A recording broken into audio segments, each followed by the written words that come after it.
Hello दोस्तों, नमस्ते, राम राम। मैं हूँ रीना यादव। मैं अपने यूट्यूब चैनल पे आप सभी का स्वागत करती हूँ। मैं आप सब बीच में बहुत प्यारा विवाह गीत लेकर आई हूँ। मेरा गीत कैसे लगे कमेंट बॉक्स में जरूर बताना। अच्छा लगे तो लाइक सब्सक्राइब शेयर जरूर करना दोस्तों।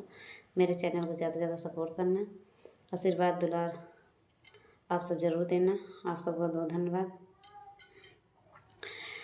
माची आता बैठी रानी कौशिला, मोतिया बाराना चुवैया सूजी, दुअरवा से उठे राजा दशरथ, रानी महालिया की जाई जी।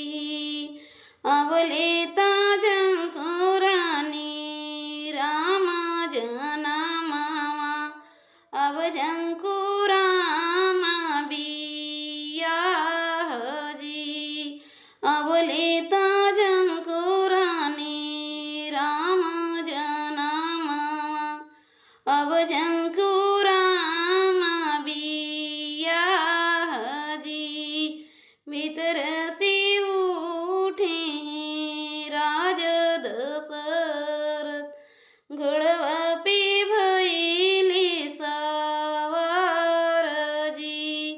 एक बना गइले, दूसर बना गइले, तीसरे पहुँचे जनक के द्वार जी।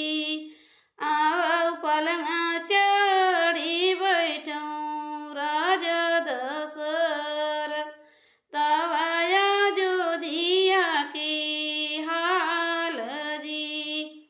कुशला मंगल बटे सारी अयोध्या, कुशला बपरिवार जी। एक नाही खुशी बाटी रानी कौशिला, जय घरी राम कुमार जी।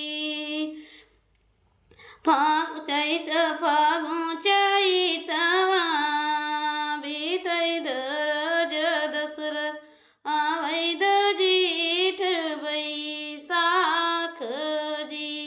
सीतारा